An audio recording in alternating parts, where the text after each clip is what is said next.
Every company in the world wants the same thing. More customers. More sales. More products. More growth. But one company follows the opposite strategy. Ferrari. While brands like Toyota, Volkswagen, fight to sell millions of cars every year, Ferrari intentionally limits how many cars it produces. Okay, that wasn't the chord, and now you've got a girl. They could sell to more customers. They could increase their revenue overnight. But they don't. Because Ferrari understands something most companies forget: the less people can have something, the more they want it. A Ferrari is not just a car. It is a symbol of success. A piece of history. A dream that only a small number of people can own. And this unusual strategy has turned Ferrari into one of the most valuable luxury brands in the world. But how did a company that sells fewer cars than almost every major car manufacturer build a billion-dollar empire? This is the story of how Ferrari turned exclusivity into a business weapon. The Ferrari story begins with one man, Enzo Ferrari. Long before Ferrari became a symbol of wealth and luxury, Enzo Ferrari was simply obsessed with racing. From a young age, Ferrari was fascinated by speed, competition, and machines. To him, cars were not just transportation. They were engineering masterpieces.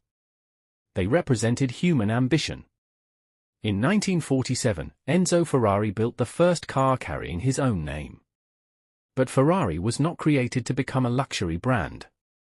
It was created to win. The racetrack was where Ferrari built its reputation.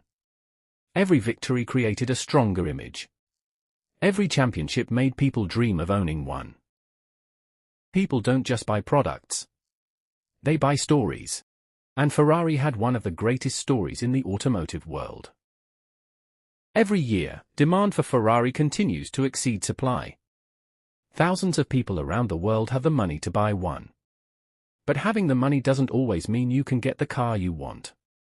For some limited models, buyers may wait months, or even years, and Ferrari has, at times, reserved certain special editions for customers with an established history with the brand.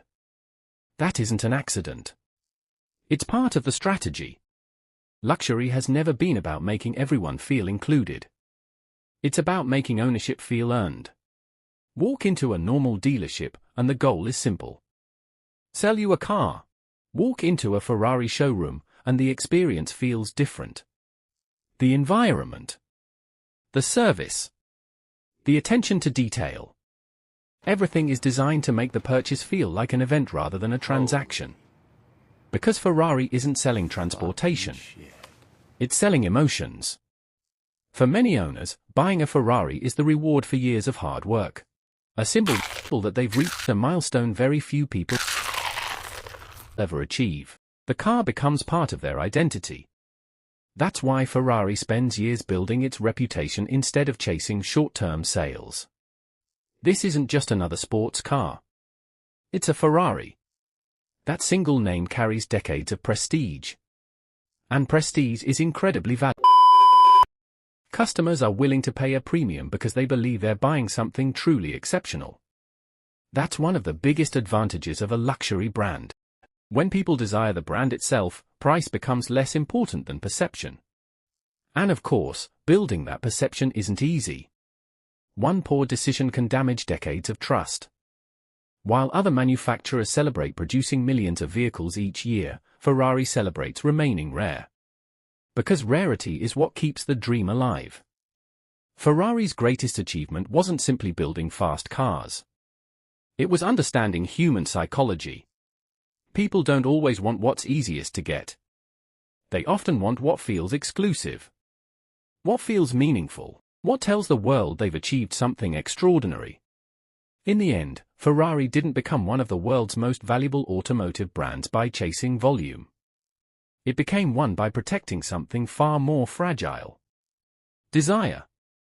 Because sometimes, the most profitable thing a business can do is leave people wanting more.